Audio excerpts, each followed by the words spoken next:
Bismillahirrahmanirrahim. Assalamualaikum warahmatullahi wabarakatuh. Perkenalkan, nama saya Israwati Harahap. Saya dari kelas 4 SAKP 002, Prodi Akuntansi S1, Fakultas Ekonomi dan Bisnis. Di sini saya akan mencoba memaparkan video yang akan saya coba presentasikan melalui video untuk memenuhi tugas mata kuliah perilaku organisasi.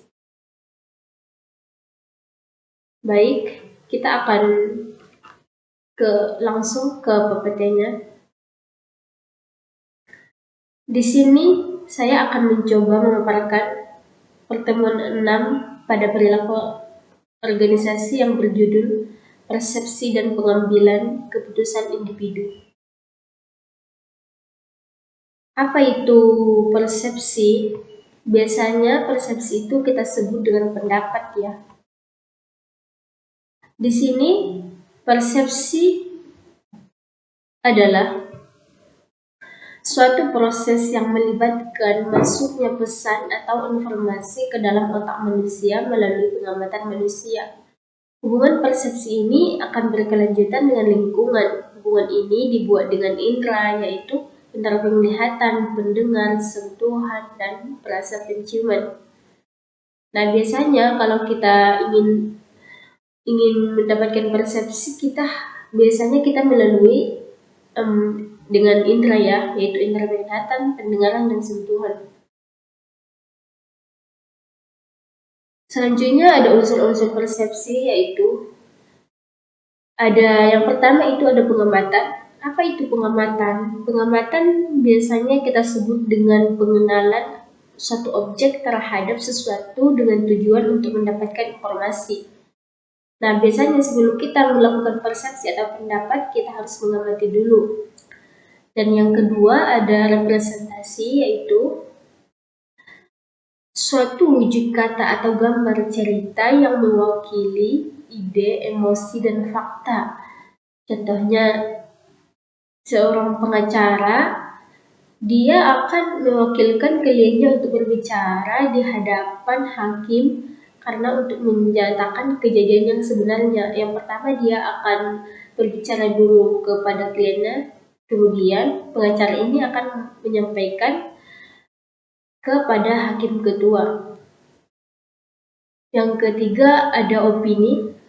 Biasanya opini itu kita sebut juga dengan pendapat atau hasil pikir sendiri, yang artinya di mana seseorang memberikan suatu pendapat atau statement pernyataan terhadap suatu objek secara rinci atau sistematis, kemudian kita akan memberikan nilai terhadap hal tersebut.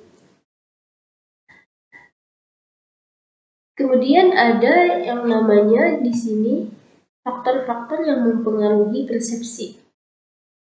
Ada 3 faktor, yaitu faktor pada situasi, di mana meliputi ada waktu, latar kerja, latar sosial. Dan yang kedua ada faktor penilai, meliputi sikap, motif, dan minat. Dan yang ketiga ada faktor pada target. Kemudian selanjutnya ada definisi pengambilan keputusan. Apa itu pengambilan keputusan? Apa hubungan persepsi dengan pengambilan keputusan? Proses pengambilan keputusan adalah suatu proses memilih atau menentukan berbagai opsi di antara situasi yang tidak pasti. Pengambilan keputusan juga merupakan pemilihan beberapa alternatif keputusan antara 2 atau lebih dari alternatif yang tersedia. Setelah kita memberikan pendapat, pastinya kita akan mengambil keputusan dari pendapat yang kita berikan.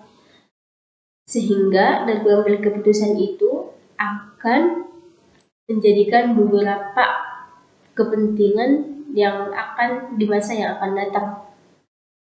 Selanjutnya ada tujuan pengambilan keputusan.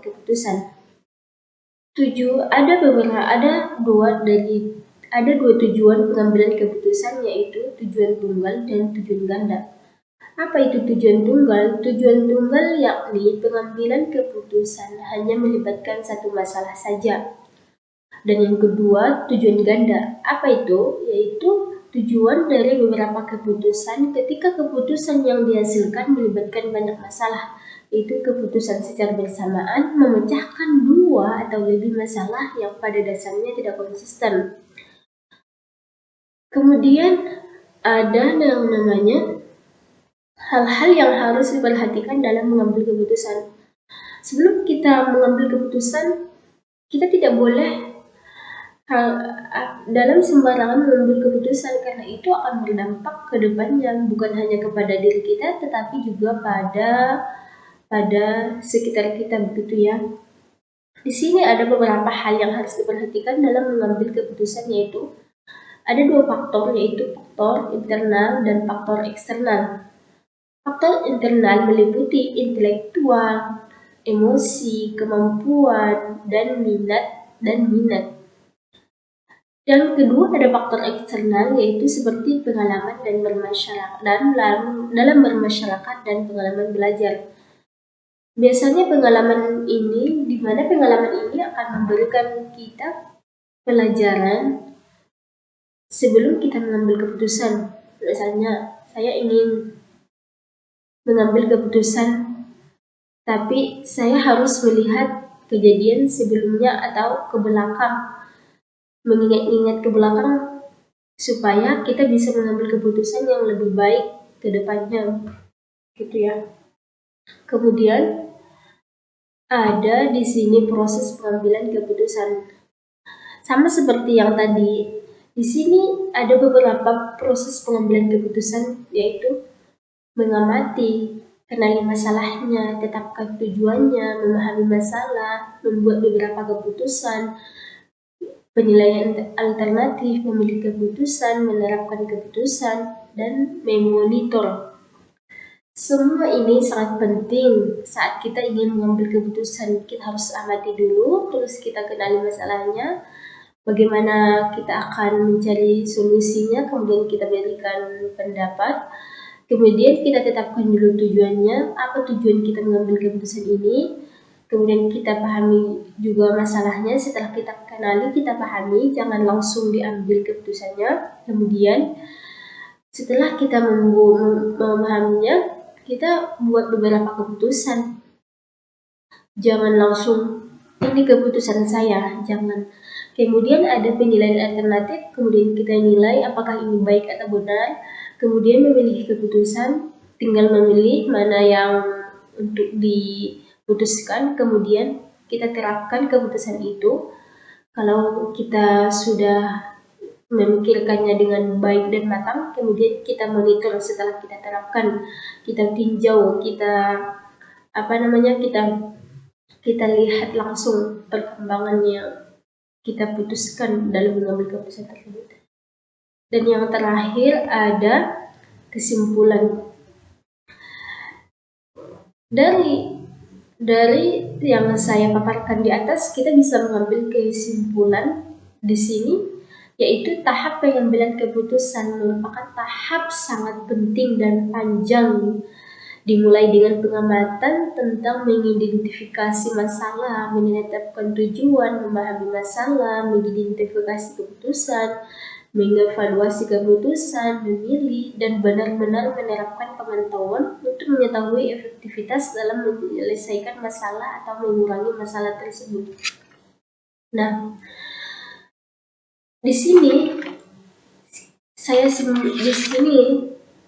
kalau yang saya simpulkan dari di luar PPT ini, yaitu intinya persepsi dan pengambilan keputusan itu sangat berkaitan erat, ya, yaitu di mana persepsi juga bisa mempengaruhi pengambilan keputusan kita, karena persepsi ini adalah sesuatu yang kita amati atau cermati, atau kemudian kita berikan analisa yang menjadi sebuah pengambilan keputusan yang akan nantinya kita akan berikan kepada orang-orang. Kemudian orang juga akan bisa memberikan persepsi kembali